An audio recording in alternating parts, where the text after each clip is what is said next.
Breaking news coming in from Bet365, and it's no surprise. Same game parlay from Bet365 just keeps getting better. Well, it's even easier to make a bet. Choose from the most popular markets like hits, run line, totals, and home runs. So many to choose from. Download the app, start building your bet, and see why it's never ordinary at Bet365. Gambling problem? Call 1-800-GAMBLER. 21 plus only. Must be physically located in Ohio. T&Cs apply. This episode is brought to you by Progressive Insurance. Do you ever think about switching insurance companies to see if you could save some cash? Progressive makes it easy. Just drop in some details about yourself and see if you're eligible to save money when you bundle your home and auto policies. The process only takes minutes, and it could mean hundreds more in your pocket. Visit Progressive.com after this episode to see if you could save. Progressive Casualty Insurance Company and Affiliates. Potential savings will vary. Not available in all states.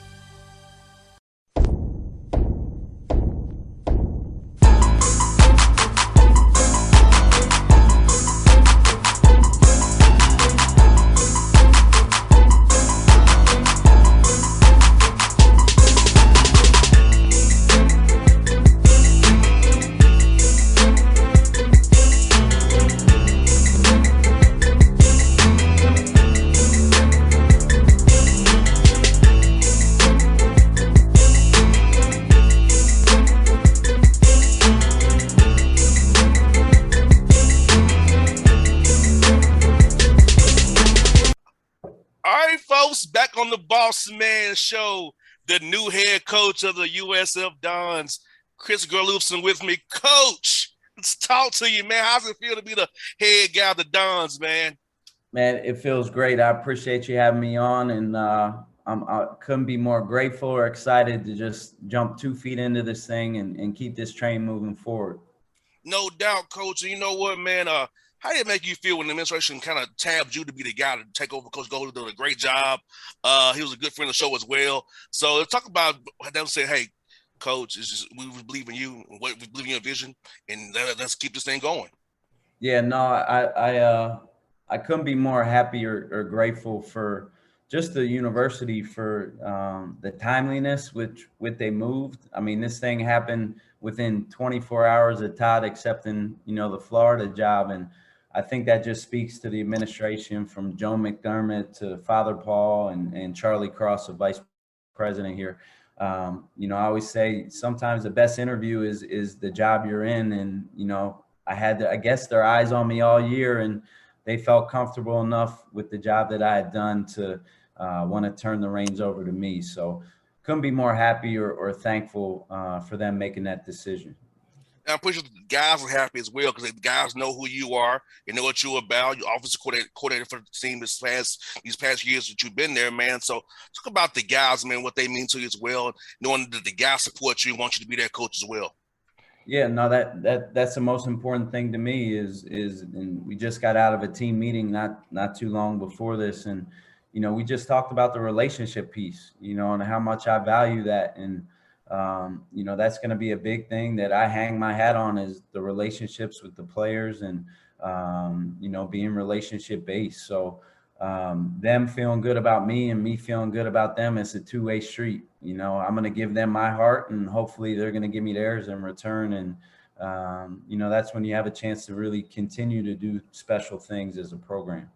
No doubt, man. No doubt. Man, as kids are coaches, this man, my dad was a coach. I didn't choose that path for a reason. I prefer radio. Yeah. So what I ask you is, what made you want to get into coaching? Because I know for my dad was just trying to help young men in Atlanta. Mm-hmm. But what was your motivation to want to get into coaching? Yeah, it was some of that.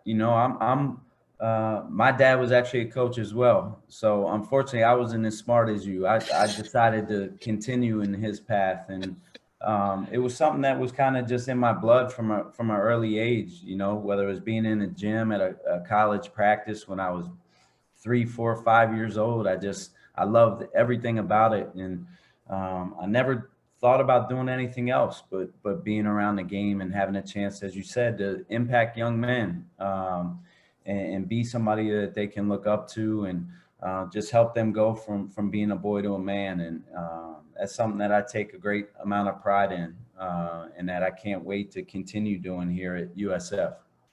No doubt. And like you said, coach, this man, like, coaches really impacted me as well. Like, I know my dad's a coach, but that's my dad. But guys Right. I've played for, football wise, basketball wise, are the guys who I still talk to. Is like Randy Peel, a guy Yep. who's Texas Southern, who I talk to at least once a week. A guy's been in my corner for years, you know. So Yep. guys like that, like you say, impacting a young man's life forever. Like, talk about that piece a little bit more, because I feel like when we come to you all as young men, you help make us better, be better No. husbands, better fathers, better businessmen, better players, and better people all around once we leave that campus. Yep. No, Randy Peel's a great guy and a tremendous coach, by the way. I know Randy well.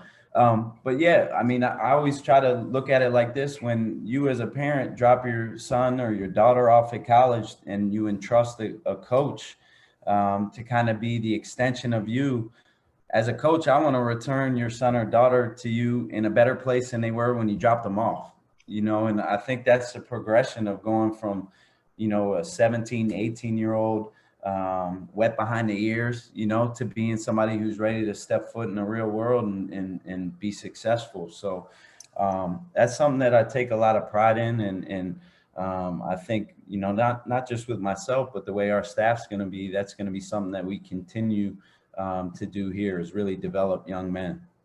No doubt. And for you, you feel like the time you was in Hawaii, got those games as the head coach, really help you out now going forward, because you got a little taste of it in those games you had down in Hawaii with the Rainbow Warriors. Yeah, no doubt. I mean, I feel a lot more at ease, with this transition, knowing that, I did get a chance to basically run a program for a full half season in all capacities, whether it was obviously the in-game coaching, but the practice planning to dealing with alumni and players and recruiting.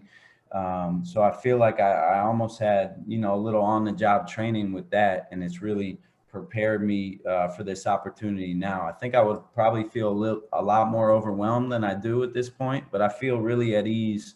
Obviously a lot of stuff to do, right? And a lot of boxes to check, but I feel really good about the opportunity that I had while I was at Hawaii to do that. And I think it's prepared me for this.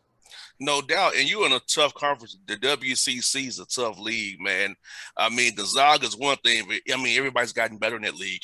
I mean, it's not no easy nights in the West Coast Conference. Talk about the conference as a whole and about the level of basketball. People don't really realize.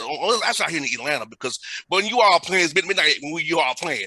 I'm a junkie, so I'm watching you guys. I'm a junkie, but I like to be a junkie and be up midnight while watching WCC basketball. Tell us about the league for people who don't realize how tough your league really is, man. No, I mean, I was kind of similar to you. I grew up on the East Coast. I grew up in Philly, and to me, the WCC was just, when it was late at night and you couldn't sleep, it was like the game that you put on, late at night, and you didn't know a whole lot about the conference. And through being here on the West Coast for the last, 7-8 years, whatever it's been, I've been amazed at just where the league has come. This is a league with tremendous coaches from top to bottom, and it's just getting better. I think this year was by far the best the league has been. I think Mark Few has talked about that a lot. Randy Bennett's talked about that a lot, is just the transformation of the league, and the players are getting better. The coaching is getting better. And we have a chance to, perennially be one of the best leagues in the country. And I think you saw that, with us getting three bids this year and almost have 4 with BYU. It could have went either way with them. And Santa Clara was darn good too. So it's just a league that's continuing to grow. And as a coach, that's what you want. You want to be challenged and play against the best. No doubt. You're in a great state to recruit. Same way Georgia is as well. California, so much time from Northern California, Southern California. You'll go with the Oregon as well, Washington as well, and out in the mountain areas as well, in the desert. So talk about the recruiting base. You can just go and cast a net just out west to find players to come play for you who want to come to San Francisco, a great school, great education, and enjoy the environment of that city. Yeah, I mean, you hit it. You can get to a lot of places quick here, and there's a lot of recruiting hotbeds that, we can draw on, that we have drawn upon, and we're going to continue, whether it's the Pacific Northwest or right here in our own backyard in the Bay Area, or whether it's just shooting down to Southern California and I mean, shoot, there's a million players in LA and the surrounding area down there. So there's a lot of areas we can hit. I think that our staff will have great recruiting ties, whether it's here, whether it's in Texas, which is another great area to recruit. And then internationally too has been really good for USF. So we're going to tap into all our resources, all our ties, and try to attract the best players we can to come here and be a part of something special. Yeah, make sure y'all play in Chase again. I love when y'all play there. I mean, when the Hawks come play the Warriors, I love that arena. The Warriors will be here on Friday night, actually, to play the Hawks. So I don't know what'll happen, but I hope Clay plays well, but we win. But I love when you play in Chase, man. How fun was that you guys play there this year? Where the Golden State Warriors play and show recruits, hey, if you come here, we can take you and play there as well. No, I think that's a good recruiting tool. Obviously. Being able to say that we're going to play a game a year in the Warriors home arena against a quality opponent. I mean, that Davidson game, you look back on it now, that really, I think, solidified the fact of us believing that, hey, we got a chance to really be a team that plays in March, and got a really quality win against obviously Bob McKillop is a legend. Have all the respect in the world for him and how he's kind of built his program. But that was kind of a game you look back on now that says, man, it kind of set the table for how our season kind of played out.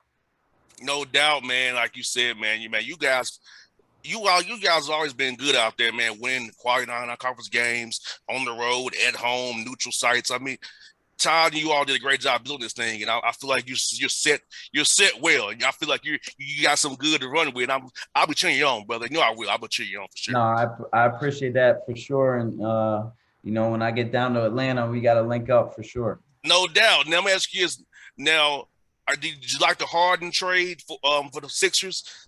Did you like that trade or not?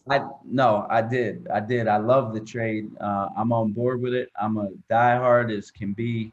When you talk about the Sixers or the Eagles, or I'm as diehard as can be when it comes to Philadelphia sports. So who's ever on my team, I'm rocking with. So I'm all about the Harden trade. Hopefully the Sixers can, get their stuff together as we get closer to playoff time. And I'm no homer. I'm gonna tell you, you all should have beat us last year.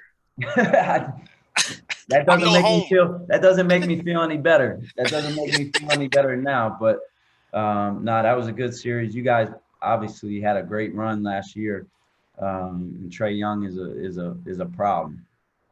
No doubt, man. I'm thinking, I told my friends, I said, look, I'll probably be home by tax day because I don't see us getting how to play in tournament. So I'm being real. I'm going to be having vacation come tax day. I hope you're wrong for your sake, but, we'll have to see what happens as we come down the home stretch here. No doubt. Well, Coach, man, thank you for your time today, brother. And we'll do this again real soon. And we come to Atlanta, I got you. We go to Buckhead, get some food, man. There we go. Hang out, man, out there, man, for real. There we go. I appreciate you and everything you do. I hope we talk some more. No doubt, buddy. Thank you so much, man. Thanks, y'all. Appreciate you, man. No doubt.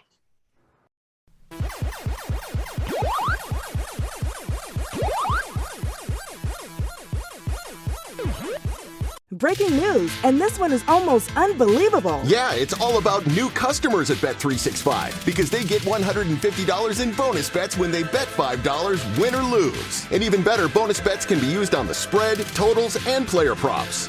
There you have it. Bet $5 to get $150 in bonus bets, win or lose. And see why it's never ordinary at Bet365. 21 plus only. Must be physically located in Ohio. Gambling problem? Call 1-800-GAMBLER. T&Cs apply. Available in app only.